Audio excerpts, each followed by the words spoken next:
Listen closely, for the earth remembers the blood that soaks it, and the spirits hear every cry that escapes from the living.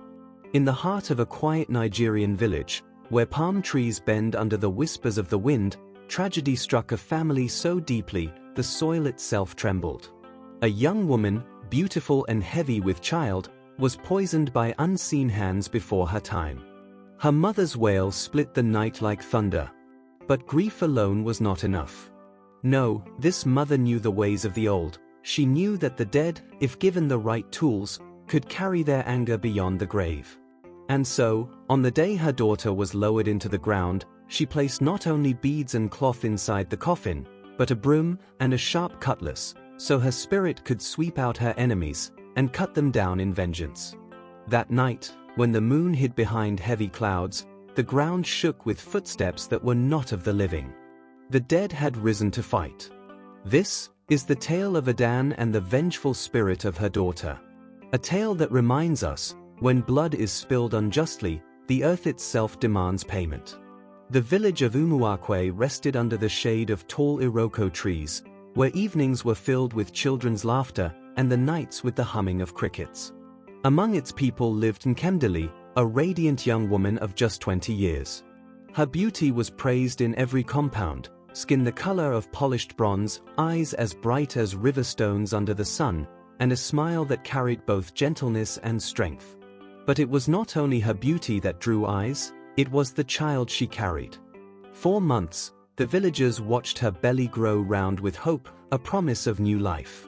Her mother, Adan, walked beside her proudly, dreaming of the day she would cradle her first grandchild. Yet, envy is a serpent that slithers silently. Unseen, it coils around hearts and tightens until breath itself is stolen. Behind whispers of congratulations, lay whispers of hatred. Jealous women who had struggled for years to bear children watched Nkemdali's glowing skin and growing belly with bitterness. One night, as the moon curved into a sickle, food meant to nourish her was laced with poison. By morning, Nkemdali's cries of pain filled the compound, tearing through the night air until silence fell. Both mother and unborn child were gone. Adan collapsed to the ground, her body shaking as she screamed, "Who has done this? Who has torn my heart apart?" Mothers know grief, but Adan's grief was not the quiet kind. It was wild, sharp, the kind that turned tears into fire. Neighbors gathered around her compound to console her, but her eyes burned with something deeper than sorrow, rage. "Do you think this was the hand of fate?" she spat bitterly, staring into the crowd. "No. This was the work of jealous hearts, hidden in the shadows." The elders, seated under the old Udala tree, tried to calm her.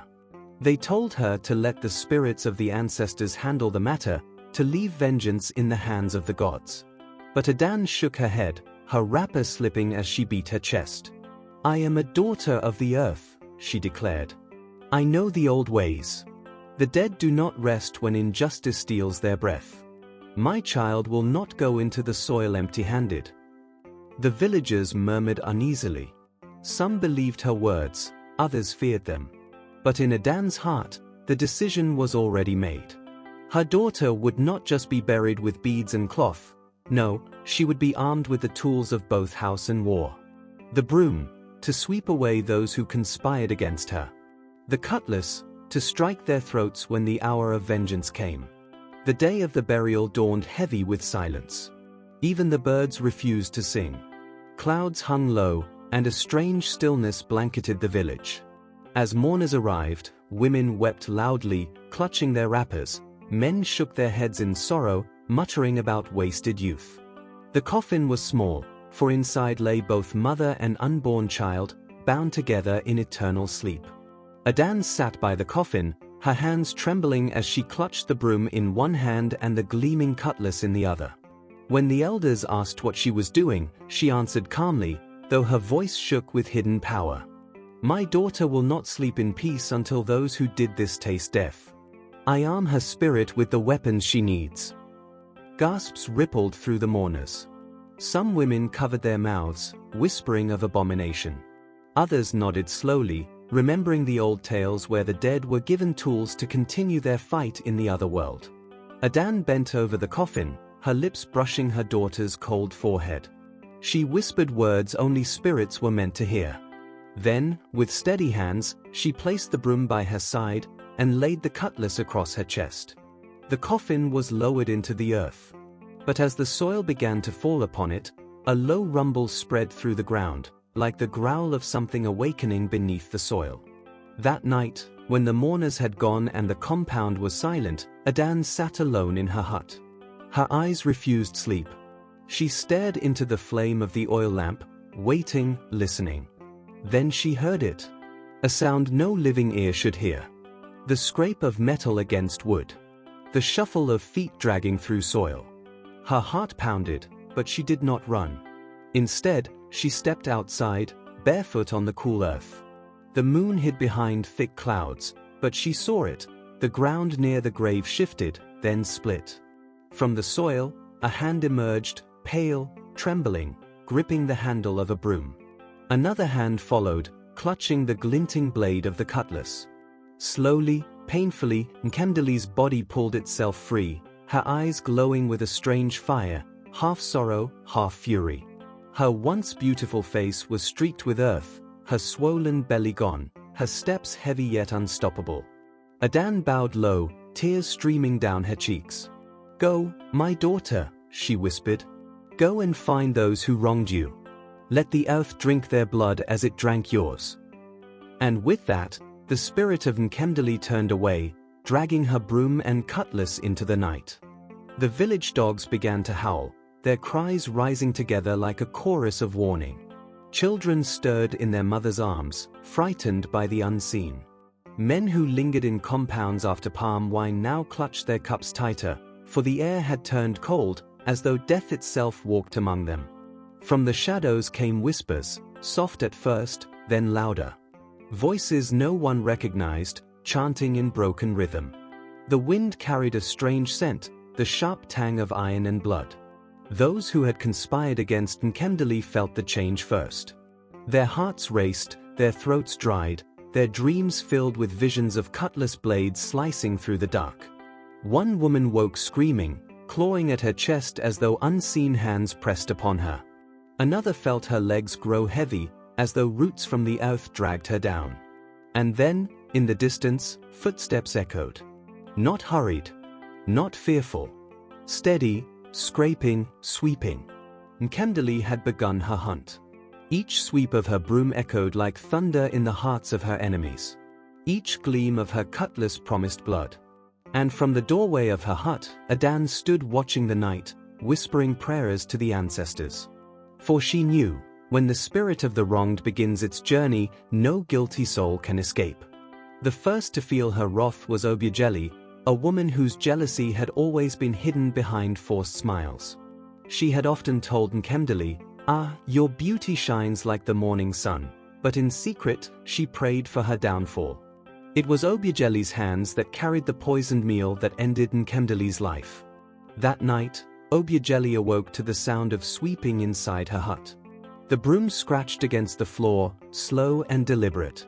At first, she thought it was her children, but when she called their names, no answer came. The air grew colder, and the sound drew closer, circling her mat. Then she saw it. A figure half covered in soil, with eyes glowing like burning coals. In her hand was the broom, sweeping Obiageli's mat, sweeping away her life's breath. Obiageli screamed, reaching for her husband, but before sound could leave her throat, the cutlass flashed. A single strike, swift, final. By morning, her compound was filled with mourners. Her body was found with eyes wide open, mouth frozen in terror. No wound visible, yet the earth beneath her was stained with blood no one could explain. The village shuddered. The whispers began, "Nkemdali walks at night." The second victim was Ijeoma, once a close friend to Nkemdali. They had fetched water together, laughed under the moonlight, shared secrets of youth. Yet, when envy grew, Ijeoma joined the plot. It was her voice that whispered the idea of poison, her hands that passed the deadly herbs to Obiageli. On the third night after the burial, Ijeoma sat by her hearth, stirring a pot of soup. Her husband had traveled, leaving her alone with her thoughts. She hummed softly, trying to quiet the unease in her heart. But the flames of the fire flickered strangely, bending backward as if afraid. Then came the sound, scrape, sweep, scrape. The broom dragged across her threshold. She froze, wooden spoon trembling in her hand. Slowly, she turned. There stood Nkemdali's spirit, belly flat, skin gray with the dust of the grave. In one hand, the broom swept steadily, in the other, the cutlass gleamed with unearthly fire. Ijeoma fell to her knees. "Forgive me," she begged. "It was not my wish, it was their plan." But the spirit's eyes held no mercy. The broom swept across her chest, and she felt her breath collapse. The cutlass followed, swift as lightning. By dawn, her hut smelled not of soup, but of death. By now, the elders of Umuakwe could no longer pretend this was rumor. 2 women dead within days, their deaths marked by strange signs, the sweeping, the unseen wounds, the blood-soaked earth.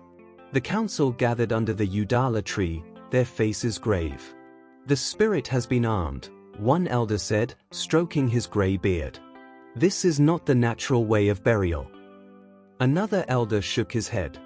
"Adan has disturbed the balance. A broom and a cutlass? These are tools of vengeance, not of peace. We must call the Dibia, the healer, before this spirit consumes us all." But Adan stood before them unafraid. She tied her wrapper tightly, her eyes blazing. "Do not speak to me of balance," she thundered. "Where were your gods when my daughter was poisoned? Where were your spirits when her blood was stolen?" The elders fell silent. They knew the truth, the dead had been wronged, and vengeance was only justice. Yet they feared the spirit's anger would spill beyond the guilty, dragging innocent souls into its fury. They sent messengers to fetch the Dibia, but in their hearts, they knew it was already too late. The spirit had begun her harvest. As the days passed, fear spread like Hamatan fire. Women clutched charms at night, whispering prayers to the ancestors. Men avoided dark paths, carrying palm oil lamps wherever they went. Children were warned not to play after sunset, for the spirit walked at night. But those guilty of Nkemdali's death could not escape their fate. They felt it first as whispers in the wind, her voice, calling their names softly. Then the sweeping sound in their dreams, waking them in sweat and terror. Some grew sick without cause, coughing blood into the earth. Others claimed to see her shadow even in daylight, standing silently in corners. The storm of vengeance gathered. And with each life taken, her power grew stronger. Her broom no longer swept quietly, it thundered through compounds, rattling calabashes and overturning stools. Her cutlass left marks on walls, deep and sharp, though no living hand had touched them. The village of Umuakwe knew peace no more. Night became a prison of fear. And still, Adan watched with silent satisfaction. For though the cries of the guilty filled the air, she knew justice was walking. When the Dibia finally arrived, his face was shadowed with worry. His name was Okonkwo, an old man with cowrie shells around his neck and chalk dust marking his forehead. He entered the village with his staff tapping the ground, each strike echoing like thunder. He listened to the cries of the villagers, to the tales of sweeping and sudden deaths. Then he stood before Adan. "You have awakened something you cannot control," he said slowly.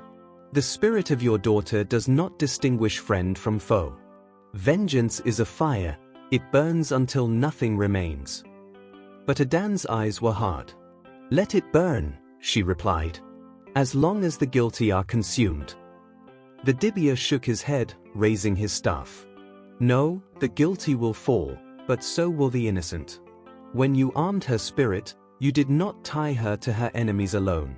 You gave her freedom to strike at all. If she is not called back, Umuakwe will drown in blood." The words chilled the gathering crowd. Some villagers cried out for Adan to undo what she had done. Others whispered that perhaps the Dibia was right, that vengeance had gone too far. But Adan only stood taller. "Let the guilty tremble," she declared. "My child's hands will not rest until justice is complete." Nkemdali's spirit no longer walked like a woman, she moved like the wind itself, slipping through cracks, seeping into dreams, filling every shadow with dread. Her broom no longer swept floors quietly. It swept the very hearts of her enemies, leaving them hollow and gasping for breath. But with every life she claimed, her power swelled beyond control. The guilty began to fall, yes, but so too did the innocent. A child woke screaming one night, clutching her chest before collapsing lifeless in her mother's arms.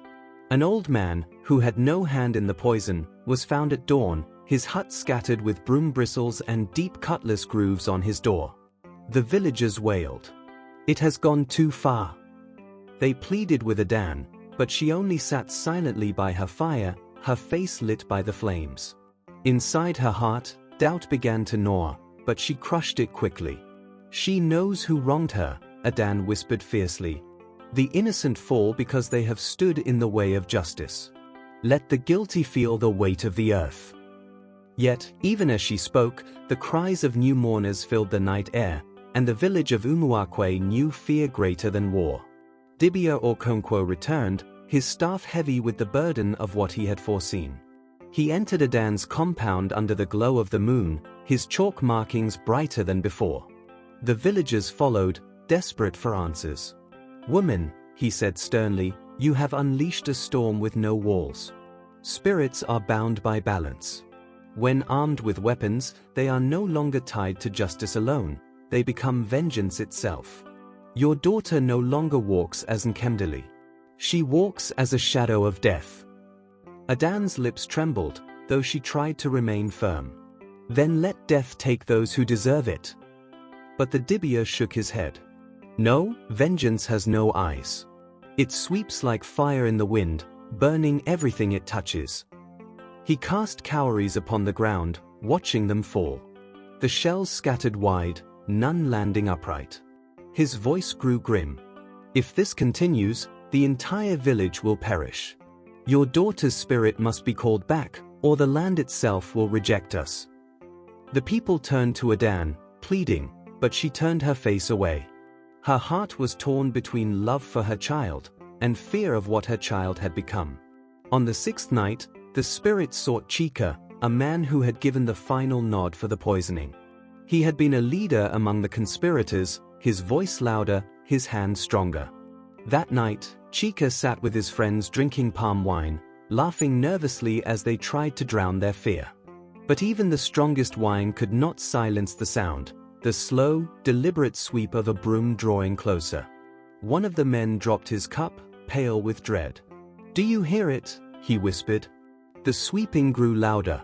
The cutlass dragged along the ground, sparks flying as it scraped stone. The air grew heavy, thick with the smell of damp earth. Then the door burst open. There she stood. Nkemdali, her hair dripping soil, her belly flat as though the unborn child had been stolen away. Her eyes glowed like fireflies caught in glass. The men scattered, but Chika was too slow. The broom swept across his chest, and he gasped, clawing at his heart as his breath fled. The cutlass struck once, clean and final. His body slumped forward, his cup shattering on the ground. The others ran screaming into the night. But the whispers followed them, "You are next." The village of Umuakwe fell into chaos. Fear stalked every path, every hut. Mourners' wails filled the air daily, blending with the cries of children who no longer slept soundly. Farmers abandoned their fields, too afraid to go into the bush where shadows moved freely. Women refused to fetch water at night, for the sound of sweeping often echoed by the riverbank. Even hunters returned without prey, claiming they saw a figure walking between the trees, dragging a cutlass that gleamed without light. The elders could no longer control the panic. Families packed their belongings, fleeing to neighboring villages. Those who stayed lit fires in every corner of their compounds, believing flames might keep the spirit away. Adan watched the destruction with a heavy heart. She had wanted justice, yes, but now justice had turned into terror. Yet still she whispered to herself, "My child deserves vengeance. My child will not rest until they are gone." But in the deepest part of her soul, She began to fear that Nkemdali's spirit was no longer her child at all. She was something else, something older, something darker, that had been awakened when Broom and Cutlass were given to the grave. Dibia or Okonkwo declared that a great ritual must be performed, or Umuakwe would cease to exist. He gathered the people in the village square under the moonlight. Each brought offerings, kola nuts, palm oil, goat blood, to plead with the ancestors for mercy. Okonkwo drew a sacred circle on the earth with white chalk, chanting words so old they tasted of dust and fire. He placed a pot of burning herbs at the center, the smoke curling into the night sky like ghostly hands. Then he called for Adan. Trembling, she stepped into the circle, carrying her daughter's wrapper. If she is to be called back, Okonkwo said, you must release her with your own hands. Adan's lips quivered. But she is my child. The Dibia's eyes hardened. No. She is no longer your child. She is a spirit of vengeance. If you do not call her back, her cutlass will strike until Umuakwe is no more. The villagers held their breath. Adan lifted the wrapper to her chest, tears streaming down her face. Nkemdali, she whispered, her voice breaking, come home, my child. Rest now. The fight is over. But even as her words faded into the night, the sound of sweeping began again.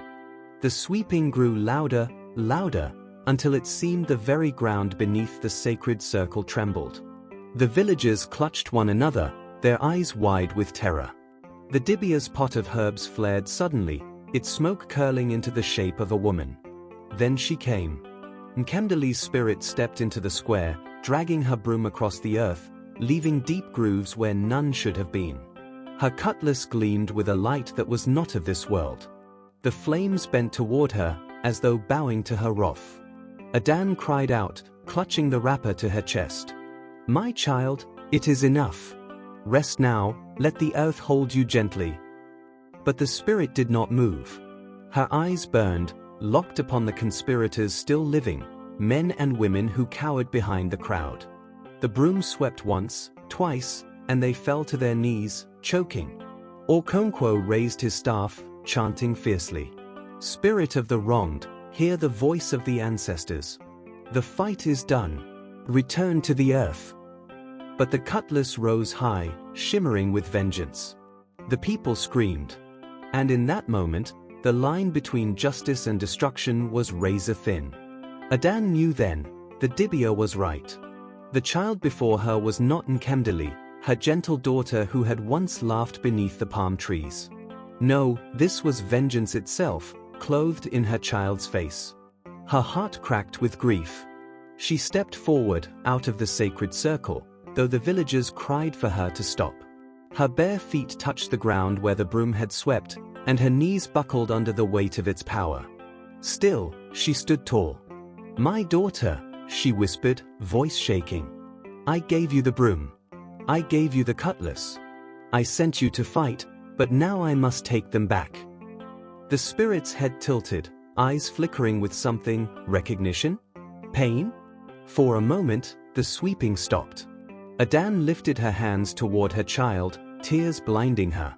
If it is vengeance you want, take it upon me. Let the blood of your mother be the final payment. But you must rest. You must rest. The crowd gasped. The Dibia shouted for her to return, but she did not move.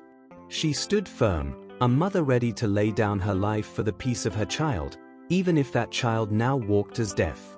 The spirit raised the cutlass high, its edge glinting with otherworldly fire. Adan did not flinch.